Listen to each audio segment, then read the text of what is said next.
주 안에 복된 한 주가 시작됐습니다. 이번 한 주도 주님과 동행하며 주의 은혜로 승리하는 은혜 한 주 되시기를 예수님의 이름으로 축복합니다.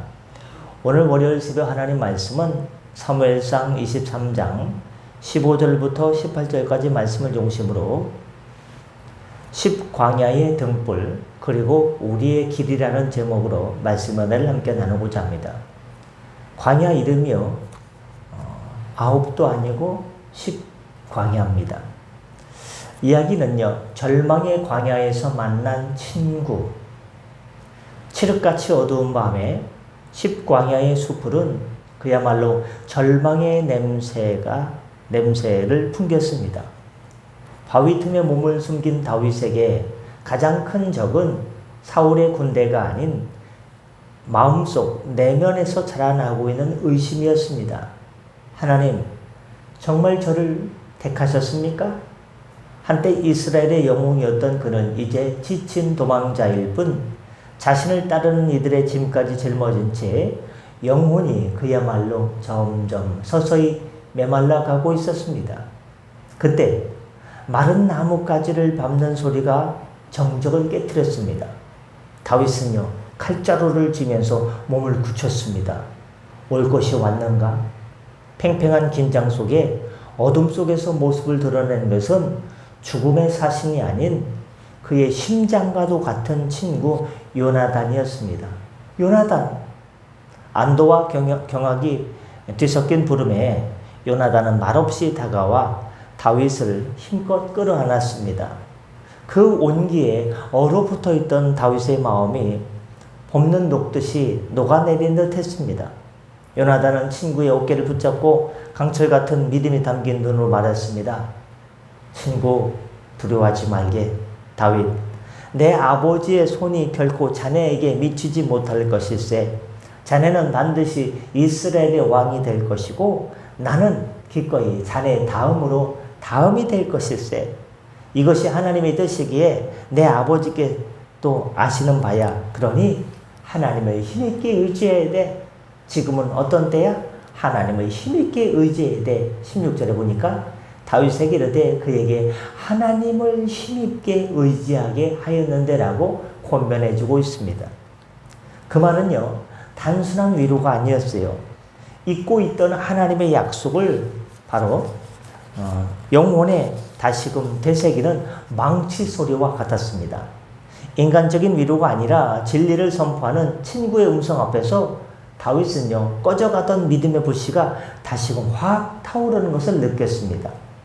두 사람은 그 자리에서 여호와의 이름으로 다시 한번 서로의 영혼을 의탁하는 언약을 맺었습니다. 요나단이 어둠 속으로 썩 하고 사라진 다음에도 광야는 여전히 춥고 위험했습니다. 하지만 다윗은 더 이상 혼자가 아니었습니다. 친구가 목숨을 걸고 그의 마음속에 밝혀준 하나님의 약속이라는 이름의 등불이 환하게 그의 마음속에서 다시금 타오르기 시작했습니다.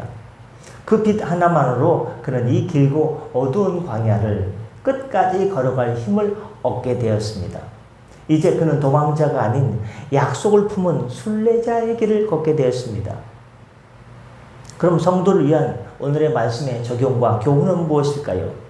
이 아름다운 이야기는 단순히 과거의 기록이 아니라 오늘을 살아가고 있는 성도들에게 깊은 울림을 주는 하나님의 음성입니다.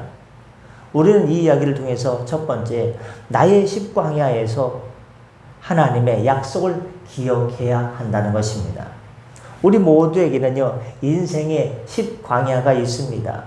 실패와 절망과 외로움과 두려움으로 한 치 앞도 보이지 않는 영적 침체의 시기를 겪을 수가 있습니다. 그렇게 믿음이 좋았는데 갑자기 왜 그렇게 되었을까? 바로 그때 우리는 다윗처럼 환경과 나의 감정에 매몰되기 쉽습니다. 하지만 요나단이 상기시켜 준 것은 무엇입니까? 하나님의 약속입니다. 지금 나의 상황이 아무리 어둡더라도 변치 않은 하나님의 말씀을 꼭 붙드시길 바랍니다. 감정의 소리보다, 내 속에서 울려나는 감정의 소리보다 진리의 음성을 더 듣게 되기를 바랍니다. 그것을 선택하길 바랍니다. 그것이 광야를 이기는 힘의 시작입니다. 두 번째는 누군가의 요나단이 되어주시길 바랍니다. 하나님은 다윗에게 천사를 보낼 수 있었지만 다윗에게 천사를 보내지 않으시고 친구 요나단을 보냈습니다. 이처럼 하나님은 때로 사람을 통해서 일하시고 위로하십니다. 다 필요 없어. 내 마음 알아주는 사람 아무도 없는데 다 필요 없어.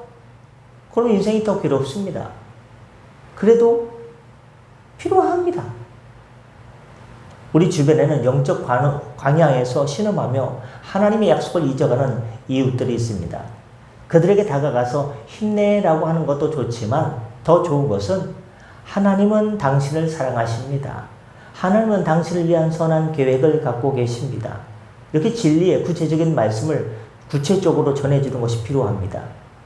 때로는 나의 시간과 마음을 내어주는 작은 희생이 한 영혼을 절망의 구덩이에서 건져낼 수 있는 하나님의 힘을 받게 하는 도구가 될 수 있습니다.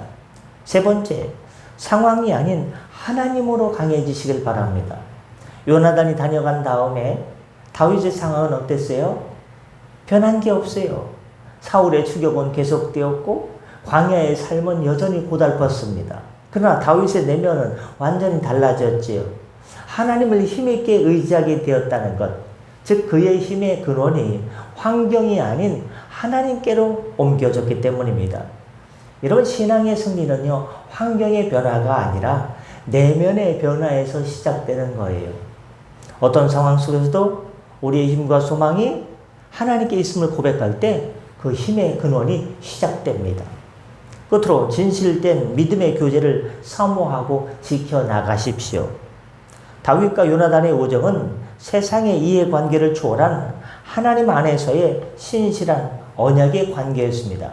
18절에 보십시오. 두 사람이 여호와 앞에서 언약하고, 다윗은 수풀에 머물고 요나단은 자기 집으로 돌아가니라 라고 기록하고 있습니다. 오늘날 우리에게는 이처럼 영적 동역자와 신앙 공동체가 반드시 필요합니다. 이거 뭐 주일날 교회 나가? 나는 그냥 넷플릭스에서 그냥 기독교 영화나 보고 그냥 오늘 주일 지낼 거야. 그렇게 신앙생활이 되지 않습니다. 영적 동역자, 함께 기도하는 동역자가 반드시 필요하고요. 함께 신앙생활하는 영적 공동체가 반드시 필요합니다. 나의 연약함을 솔직하게 나눌 수 있고 서로를 위해 기도하며 하나님의 진리로 서로를 바로 세워주는 믿음의 친구와 공동체를 소중히 여기시길 바랍니다. 저는 어제 이제 김홍석 장로님 발이 많이 부어 있더라고요. 발을 주물러 주면서 기도했습니다. 성덕의 가족들이 기도해주고 있습니다. 함께 나 혼자가 아닙니다. 하나님 신앙 공동체 성덕교회에서 함께 기도해주고 있으니 우리 장로님 힘을 내게 도와주세요 라고 기도했습니다.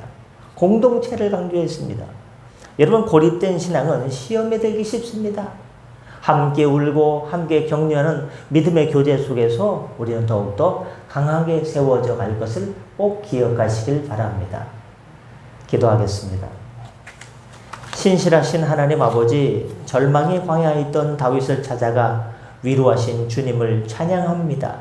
우리 또한 인생의 광야에서 절망할 때 환경이 아닌 주님의 약속을 붙들게 하시고 우리의 힘이 오직 주님께 있음을 믿고 일어서게 하여 주옵소서.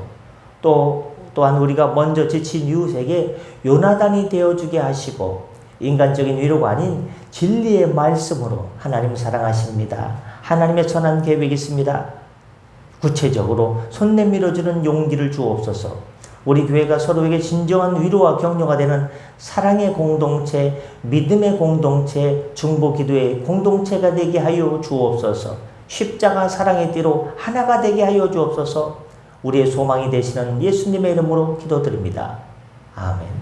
다 같이 저를 기도하시고 편하게 들어가시겠습니다.